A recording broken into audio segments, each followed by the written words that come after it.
So let me guess. You're sitting at work trying to keep it together, but really you just want to lay your head on your desk and take a nap.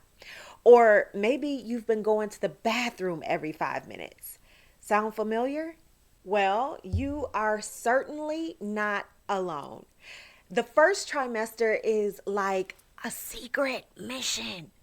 You're growing a human, but the world has absolutely no idea just how much is going on behind the scenes. Today, I've got your survival guide to navigating the ups and downs of the first trimester while still crushing it at work. So stick with me because I'm sharing game-changing tips that'll have you feeling more in control of this wild ride. Let's dive in. Okay, so let me start things off by saying that the first trimester, yeah, it's no walk in the park. Your hormones are throwing a party, your body feels like it's running a marathon, and your brain, it's definitely on a coffee break. Now, with that being said, let's just go ahead and talk about a few things that you might be experiencing in the first trimester. So, first up, there's fatigue. Now, growing a human is absolutely exhausting. If you're tired, it's because your body is literally building the placenta right now. Then there's morning sickness. And spoiler alert, it's not just in the morning, it can hit anytime, anywhere. Now, how about those mood swings? Crying over commercials? Yep, that's hormones for you. Now, how about that smell sensitivity? Oh, yeah. And it also happens on the day when someone is heating up fish in the office microwave. Just your luck, right? Now, we can't talk about symptoms and not talk about bloating and cramps. Well, that's because your body is making room for your sweet baby. So, here's the key to surviving this phase. Simply understanding that all of this is normal. You are not alone, and these symptoms, as challenging as they are, won't last forever. All right, now let's talk about solutions because I know that you're here for the answers. First up, I want you to power up your snacks. Stock up on protein-packed snacks like almonds, string cheese, or granola bars. Eating small meals throughout the day always helps keep nausea at bay, and it also helps to steady your energy. All right, moving on. Number 2, I want you to hydrate. Hydration is key. I say it over and over and over again in my videos, but that's because it's super important, y'all. Keep a water bottle at your desk and sip throughout the day. Add some lemon or ginger if plain water makes you queasy.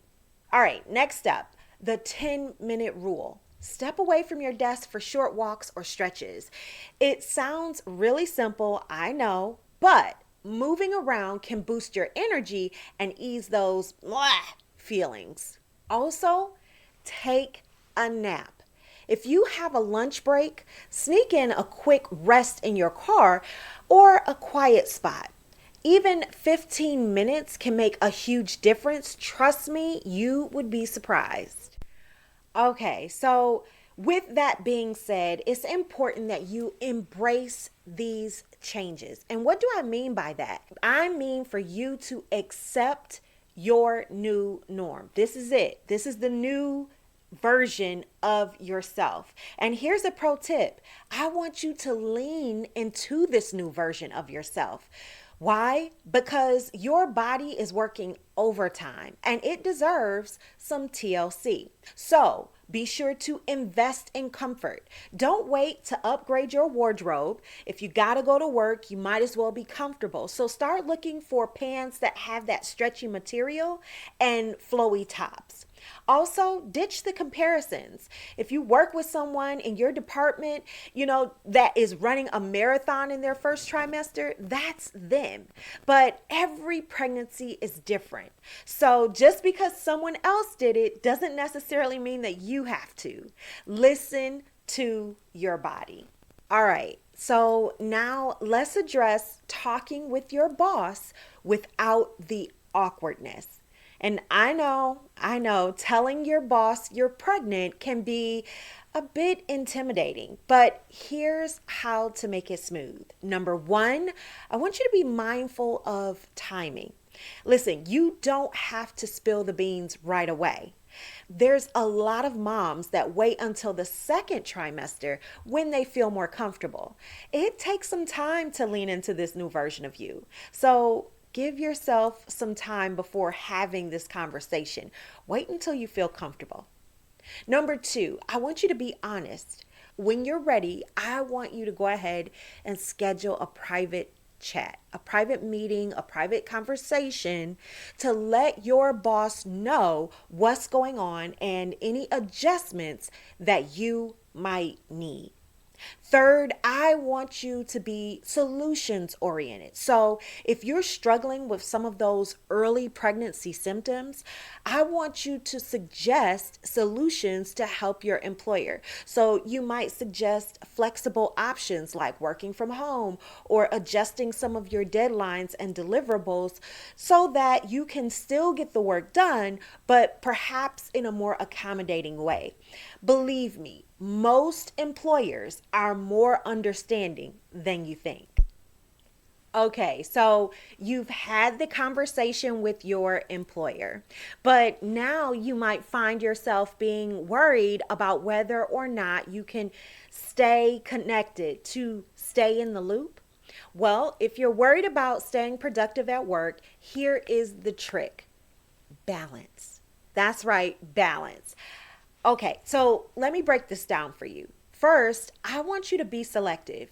Focus on tasks that really matter and let go of non essential work. Also, communicate. Keep your team updated on what you can realistically, that's the key word here, on what you can realistically handle. Finally, I want you to find your tribe. If you have a trusted coworker, someone that you can vent to, that you can talk to, sometimes just having someone there who can support you and advocate for you makes all the difference. So be sure to find your tribe. Okay, so we've talked about different symptoms and how to handle them. We've helped you have that awkward conversation with your boss. But at the end of the day, I want you to remember this. Yes, the first trimester can be tough, but don't forget to celebrate the milestones along the way. Whether it's hearing your baby's heartbeat for the first time or simply making it through a rough work week, every win counts. And remember, the second trimester is just around the corner. They call it the golden period for a reason. So hang in there. Relief is coming. If you found this episode helpful, do me a favor. Please hit that like button and subscribe for more tips on pregnancy and breastfeeding. And hey, if you have a first trimester hack that worked wonders for you, drop it in the comments below. Not only would I like to hear it and chat with you in the comments, you never know, you might be helping another mom in her first trimester. So no matter how big or how small you think the hack is, drop it in the comments. You might help someone else. All right, until next time, take care. Thank you for watching, and I'll see you in the next video. Happy birthing, mama.